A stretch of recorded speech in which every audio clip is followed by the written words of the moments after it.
Bonjour, bonjour, frères et sœurs. Oui, il est bien temps de méditer sur la parole de Dieu. J'espère que vous allez très bien et que la semaine aussi se passe très bien par la grâce de Dieu. Bienvenue aussi à vous tous qui m'écoutez pour la première fois. Aujourd'hui, je vous invite à lire avec moi ce texte que je trouve très intéressant. Jean chapitre 20, versets 19 à 31. Comme d'habitude, avant de commencer, voici quelques questions que je vous propose d'avoir en tête durant la lecture de ce texte biblique. Qu'est-ce qui vous étonne dans le texte que nous allons lire? Y a-t-il quelque chose qui vous paraît bizarre dans ce texte? Qu'est-ce qui retient le plus votre attention dans le texte? Est-ce que vous trouvez des liens entre ce texte et d'autres textes? Donc, ayez ce guide d'études en tête durant la lecture. Vous pouvez aussi avoir d'autres questions, bien entendu. Ok, je vous laisse aussi quelques secondes pour bien vous installer et peut-être aussi prendre votre carnet de notes, votre Bible, ainsi de suite. Vous pouvez aussi mettre en pause la vidéo ici afin de bien vous installer. Ok, est-ce que vous êtes prêts? Allons-y. Jean chapitre 20, versets 19 à 31. C'était après la mort de Jésus. Le soir venu, en ce premier jour de la semaine, alors que les portes du lieu où se trouvaient les disciples étaient verrouillées par crainte des Juifs, Jésus vint et il était là au milieu d'eux. Il leur dit, la paix soit avec vous. Après cette parole, il leur montra ses mains et son côté. Les disciples furent remplis de joie en voyant le Seigneur. Jésus leur dit de nouveau, la paix soit avec vous. De même que le Père m'a envoyé, moi aussi, je vous envoie. Ayant ainsi parlé, il souffla sur eux et il leur dit, recevez l'Esprit Saint. À qui vous remettrez ses péchés, ils seront remis. À qui vous maintiendrez ses péchés, ils seront maintenus. Or, l'un des 12, Thomas, appelé Didyme, c'est-à-dire Jumeau, n'était pas avec eux quand Jésus était venu. Les autres disciples lui disaient, nous avons vu le Seigneur.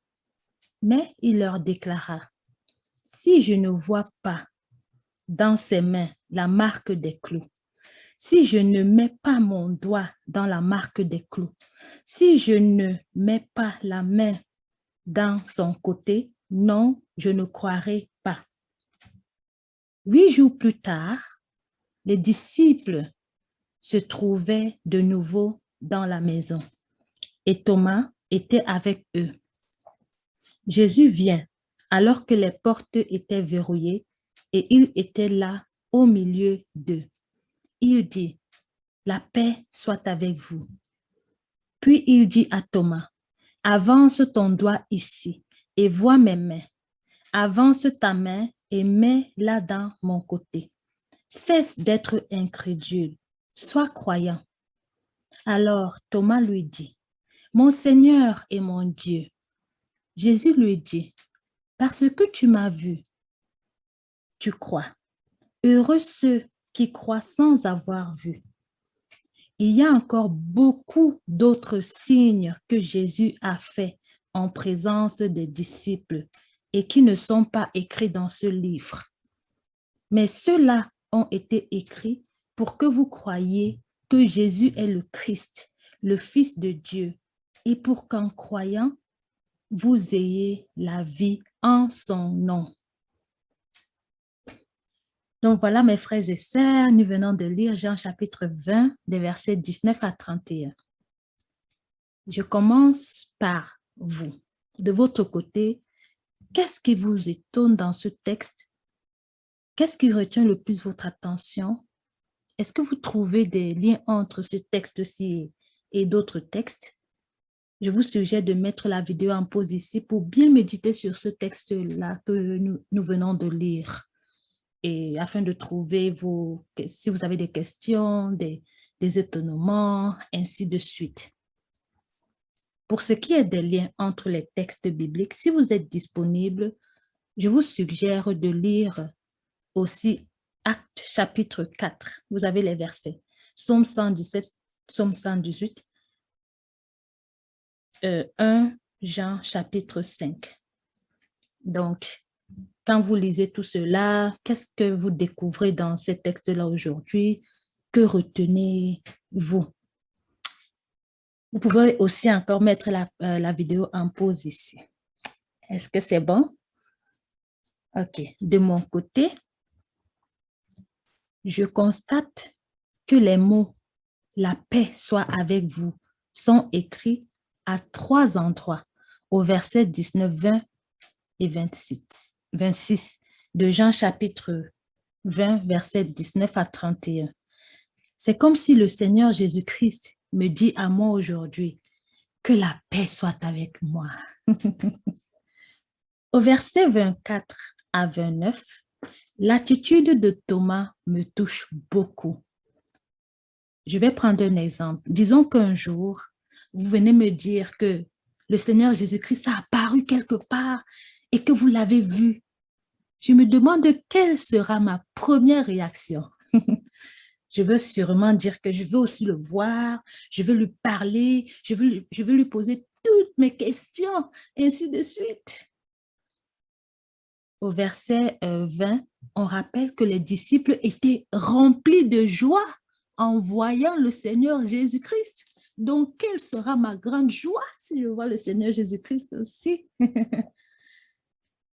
Donc, je me demande aussi pourquoi croire au Seigneur Jésus-Christ sans l'avoir vu. Qu'est-ce que cela m'apporte de croire au Seigneur Jésus-Christ sans l'avoir vu, touché? Au verset 29 de Jean chapitre 20, toujours, verset 19 à 31, Jésus-Christ dit « Heureux ceux qui croient sans avoir vu. » On a lu au verset 20 que les disciples étaient remplis de joie en voyant le Seigneur Jésus-Christ. Et au verset 29, Jésus-Christ dit « Heureux ceux qui croient sans avoir vu. » Ainsi, je dois être heureuse aussi, joyeuse tout le temps, sans avoir vu le Seigneur Jésus-Christ aussi. Je crois qu'il existe, je crois que oui, Jésus-Christ est venu mourir pour moi. Donc, comment est-ce que je peux savoir que je suis en train de croire au Seigneur Jésus-Christ?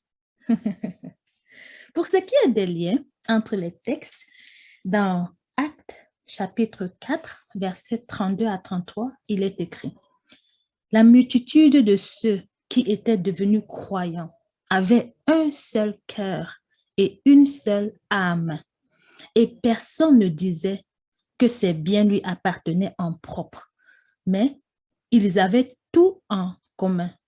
C'est avec une grande puissance que les apôtres rendaient témoignage de la résurrection du Seigneur Jésus-Christ et une grâce abondante reposait sur eux tous. » Aussi dans 1 Jean chapitre 5, verset 1, il est écrit « Bien-aimé, celui qui croit que Jésus est le Christ, celui-là est né de Dieu.